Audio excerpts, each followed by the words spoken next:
Task Force Ripper was the first one to cross the LOD. And we had a very motivated lieutenant colonel and colonel that wanted to be first. We actually didn't get into Iraq. We got to the Kuwaiti airport. 123, dispatch. Kind of fought our way through what little resistance there was, and then we set up on the airfield. You got as far as the airport. Why did you stop at the airport? Well, that's pretty much everybody was giving up, and we were told to just stay put for a couple of days.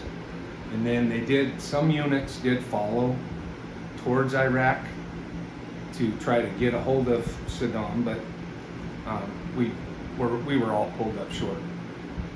Nobody followed him all the way in to continue the war. He said it was only four days, I believe, was the extent of it. Our job was to take Saddam Hussein out of power. Then it was to get rid of Osama bin Laden. And once we did those two things, we should have pulled stakes and got out of that country, in my opinion. We didn't. Here we are, how many years later, and we still have troops on the deck over there, and we shouldn't. It's political. I think has to do with oil. But we lost a lot of good men and women over there that we probably didn't need to lose. Did you lose people that you knew? I did. I was a gunnery sergeant, which put me in a platoon sergeant at that time. My unit left, and I got those orders to go somewhere else. But I lost one of my young kids, from Guam. And I had to take his body back to Guam. Probably the hardest thing I ever had to do in 20 years in the military. They had 2 weeks worth of viewings before the actual funeral.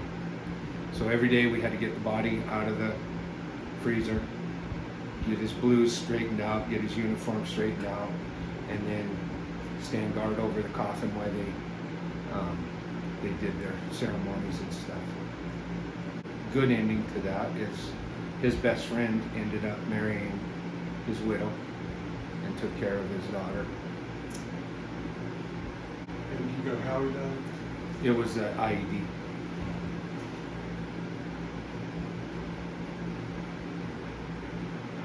I think the hardest thing, or the only thing we really faced was mortars. We could see the mortars coming in towards us. As far as individual fire, everybody that we passed was given up. They were not fighting per se, so there were so many of them waving white flags and stuff. All we could do is direct them behind us to keep walking while we kept going forward. I think it made me grow up a lot more than I was, seeing and knowing, that people died, and seeing a lot of their dead bodies, because we bombed them for almost, I believe, 30 days before we went in. So there was quite a mess by the time we went in on the ground. It didn't affect me